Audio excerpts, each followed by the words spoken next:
Une descente dans le Maelstrom de Edgar Allan Poe, traduction de Charles Baudelaire.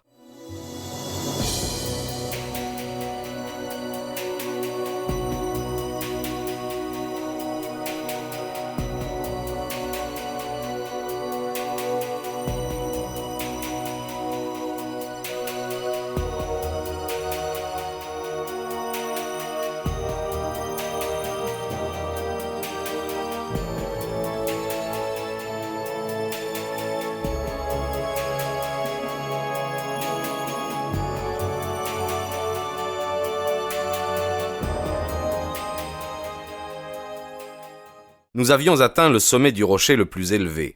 Le vieil homme, pendant quelques minutes, sembla trop épuisé pour parler. « Il n'y a pas encore bien longtemps, dit-il à la fin, je vous aurais guidé par ici aussi bien que le plus jeune de mes fils. Mais il y a 3 ans, il m'est arrivé une aventure plus extraordinaire que n'en essuya jamais un être mortel, ou du moins tel que jamais homme n'y a survécu pour la raconter. Et les 6 mortelles heures que j'ai endurées m'ont brisé le corps et l'âme. Vous me croyez très vieux, mais je ne le suis pas. Il a suffi du quart d'une journée pour blanchir ces cheveux noirs comme du jais, affaiblir mes membres et détendre mes nerfs au point de trembler après le moindre effort et d'être effrayé par une ombre.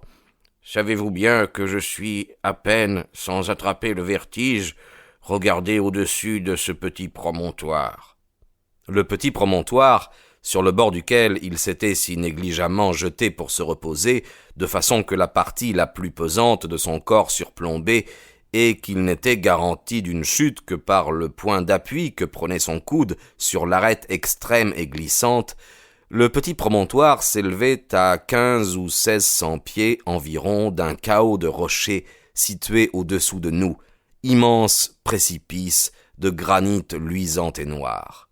Pour rien au monde, je n'aurais voulu me hasarder à 6 pieds du bord.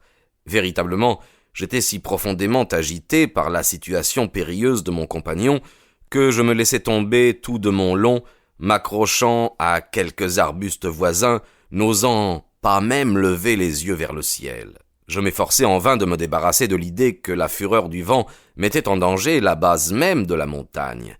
Il me fallut du temps pour me raisonner et trouver le courage de me mettre sur mon séant et de regarder au loin dans l'espace. « Il vous faut prendre le dessus sur ces lubies-là, » me dit le guide, « car je vous ai amené ici pour vous faire voir à loisir le théâtre de l'événement dont je parlais tout à l'heure, et pour vous raconter toute l'histoire avec la scène même sous vos yeux. Nous sommes maintenant, reprit-il avec cette manière minutieuse qui le caractérisait, nous sommes maintenant sur la côte même de Norvège, au 68e degré de latitude, dans la grande province de Northland et dans le lugubre district de Lofoden.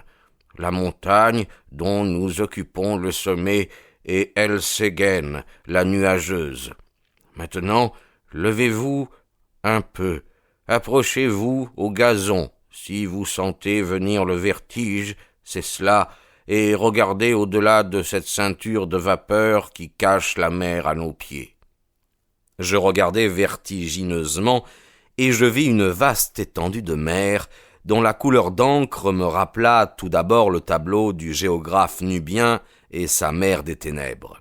C'était un panorama plus effroyablement désolé qu'il n'est donné à une imagination humaine de le concevoir.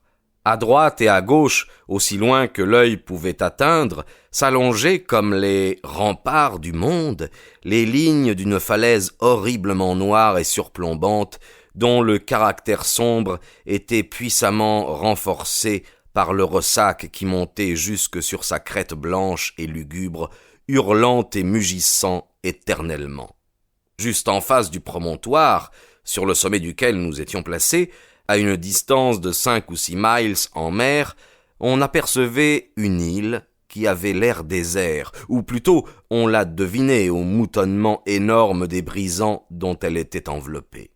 À 2 miles environ, plus près de la terre, se dressait un autre îlot plus petit, horriblement pierreux et stérile, et entouré de groupes interrompus de roches noires.